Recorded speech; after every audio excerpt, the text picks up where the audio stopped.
Your move!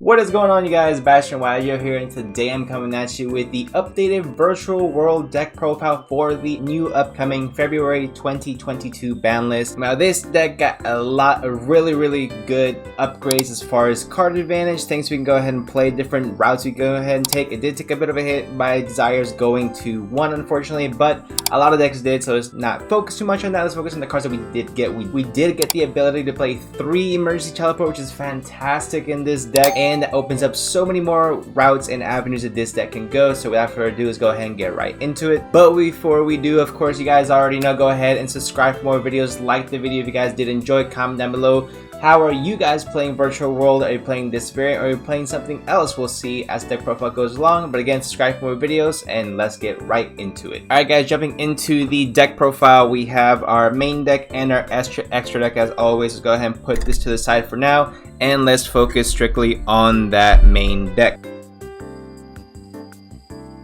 Start off with the monsters, guys. We're gonna play the standard package as far as Virtual World monsters go. We're gonna play triple Lulu, triple Lily, Gigi, I should say, triple Lao Lao. There's the Lily, triple Lily, and then we play double Nyan Nyan. So essentially, this is going to be still the same ratios as before, except for maybe before we played a third copy of Nyan Nyan or a 2-2 as another Virtual World. So essentially, what this is going to allow us to do is to still have the almost the exact same ratios as before. However, because Desires is at 1 now, we do want to go ahead and fill up the deck with other cards we can go ahead and use for consistency. So I think 2 Nyan Nyan, you're going to be perfectly fine. A lot of people were still playing 2 Nyan Nyan before, so this has not really changed for a lot of us. However, this is the route that I believe is going to be the best as far as getting you more consistency out of the deck. Now for the hand traps, guys, we played triple Ash Blossom, being probably the most impactful card still in this current meta game. Surprising they hit Desires. If they're gonna be, I feel like Desires hit was a little petty. If you're gonna hit Desires, you hit Ash Blossom, but that's just my personal opinion. Konami, don't hit Ash Blossom. That was just a joke. Don't ever do that. However, Ash Blossom at 3. Then we played triple Gamma and the 1 side frame driver. So with this ratio, essentially, this is absolutely perfect. And so what this allows you to do is, because you have E-Telly at 3, after you use the effect of 1 Gamma, the other 2 Gammas are still live in your deck to still go into synchro plays.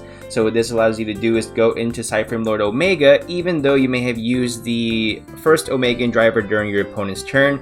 Gives you another monster on board as protection as well, in case your opponent attacks with when you have no monsters on the board, things like that. So triple E-Telly makes Gamma absolutely amazing. Another card that is absolutely fantastic in Virtual World as a hand trap has to be Ghost Ogre. So Ghost Ogre is a level 3.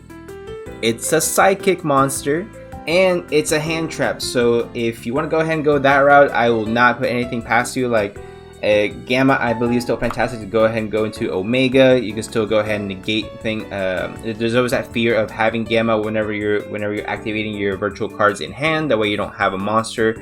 So you can still go ahead and do your negations this way. However, another route to go would be the Omega. I mean, not the Omega, the Ghost Ogre, because you can still use her to go into some synchro plays that Virtual World would naturally flow into. The only issue with Ghost Ogre is that it's not as high impact as a card like Sideframe Gamma is, of course. However, it's still very useful because it is a hand trap, and again, you can go into synchro plays that way as well. Next for the spells, guys, you play triple King Long, triple Kowloon. King Long is godlike in Virtual World decks, of course. Essentially, it has an off-field effect that is really good to go ahead and negate the effects of a monster on the field. And then also, when it's into the graveyard, you can go ahead and banish it to go ahead and search for virtual cards. So anyway, you can go ahead and get this in the graveyard. I would highly recommend it. And Kowloon is fantastic, not just because it places a Virtual World spell trap from your deck to your side of the field, but also because it's a card you can set, which again will come up in just a little bit as well. Next, for the other spells that we play in the deck, we play triple Emergency Teleports. Yes, I only have 2, I understand. Have not gone out to get the third one. I'm not a big fan of mismatch rarity, so I'll probably be picking up 3 rares for now until I can get the third gold rare, and I'll work our way up from there. I understand, but it is what it is. So triple E-Telly. 1 Upstart Goblin, 1 Foolish Burial Goods, which is fantastic, not only just to go ahead and send your King Long or your Tucci or your Xiao Wu to the grave, but it's also good to send Metal Foes Fusion into the grave as well, which is a fantastic card. Basically, you're playing 2 Upstart Goblins with this card, but this can go ahead and get recycled. Obviously, I don't have the card on me, but Metal Foes Fusion I think is a fantastic card, only because obviously when it's sent to the graveyard, you can shuffle it back to get a draw, but it's fantastic in this deck specifically because a lot of these cards, especially Qinglong and Xiao Wu, when you banish them for their effects, the secondary effect is you have to go ahead and discard a card from your hand.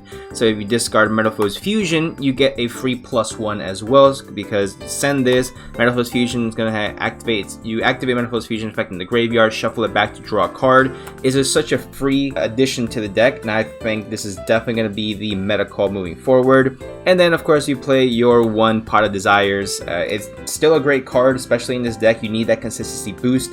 So again, you play 1 Upstart, multiple Upstarts essentially with Metal Foes Fusion because you can keep reusing it, and your Pot of Desires to go ahead and boost that consistency as well. And that's going to be it for the spell lineup.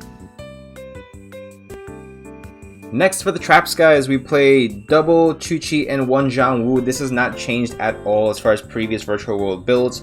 Still the correct ratio. You want to make sure you have the Chuchi control pop in your deck, and Xiang Wu you never want to see in your hand, but it is what it is. As long as you get it in the grave, you're still going to be able to get that grind game going. Even if you get hit by Skill Drain, this deck actually can play Skill Drain as well. It's not the most optimal version, but I'm saying that because you activate all your monster effects in the hand. So even if they have Skill Drain on board, all it's going to do is really just negate all of your Synchros and Xyz effects. However, that's not really going to impact you too much because all your Synchros, Xyz are very, very high attack in value. They have amazing stats. So even if they don't have effects, they're still very, very troublesome to go ahead and deal with, especially when you're going to have that Chuchi wide open to still have essentially play Chuchi control that way. So if you get Skill Drain, don't worry about it. This deck is still very viable as far as playing through it. And the last 3 cards we're playing in the deck is triple Infinite Impermanence. Again, Infinite Impermanence not only does it negate a monster, it negates the column, spell, and trap. And again, it serves multiple purposes because Infinite Impermanence, again, is a card that you can set. Again, that's going to come up in just a second when we get to the extra deck, but that's going to be it for the main deck, guys. Now we're going to go ahead into the extra deck so I can explain a little bit more about what I meant. For the extra deck, guys, of course, you're going to play your 1 Shenshen, your 1 Juju, Stardust Charge Warrior, your 1 Coral Dragon, 1 Vermilion Dragon Mech, 1 Cyframe Lord Omega, 1 Math Mech Final Sigma, absolutely ridiculous card as well. Level 12, basically unaffected by any card effects as long as it's in the extra monster zone. I put this up for a little bit, and this is pretty standard for the most part. I don't think there's really much need for me to explain these.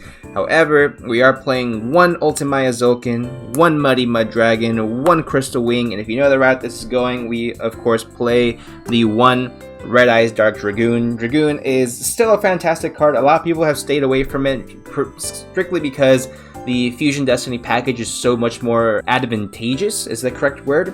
But Red Eyes Dark Dragoon, you don't play any bricks in your deck in order to summon it. You summon it with Muddy Mud Dragon and Ultimaya Zulkin. So the reason why we have all those cards that we can set in our deck is because Ultimaya Zulkin has the effect, of course, whenever you set a spell or trap, you can trigger it, special summon the Crystal Wing from your extra deck, so you get a free monster negate with Muddy Mud Dragon. Then you go ahead and Synchro Summon this and activates effective Fusion Summon Muddy Mud Dragon with Ultimaya Zulkin, and that way you can go ahead and hard Fusion Summon the Red Eyes Dark Dragoon. You won't get the 2 pops because you're not sending any normal monsters in order to summon it.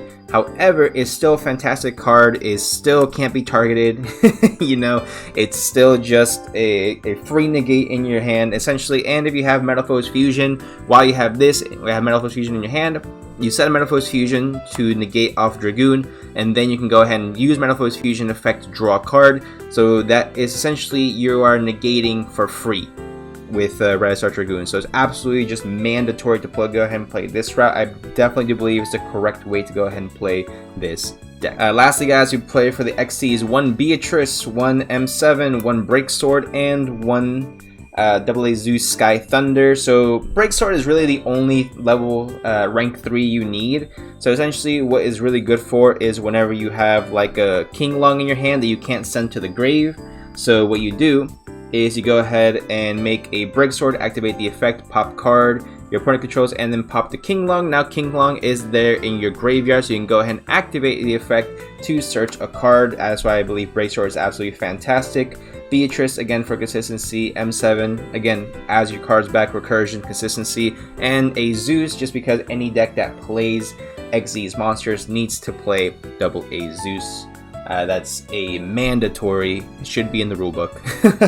But that's going to be it for the deck profile, guys. Let me know again what you guys think in the comment section down below. How do you guys believe that Virtual World should be played moving forward? I've seen, like I said, a few people play with a skill drain, I should say, in the main deck. That is a route that I thought I could take this in, but again, I wanted to go ahead and make sure that I just added as much consistency to this deck as possible, since that is the really only drawback to this deck currently. Again, with the sires going to 1 as well. So again, if you guys did enjoy the video, go ahead and leave a like, comment down below what you guys think the correct way to go ahead and play Virtual World is moving forward. Subscribe for more videos, guys. I have plenty more deck profiles coming in the near future, and I'll go ahead and see you guys in the next one.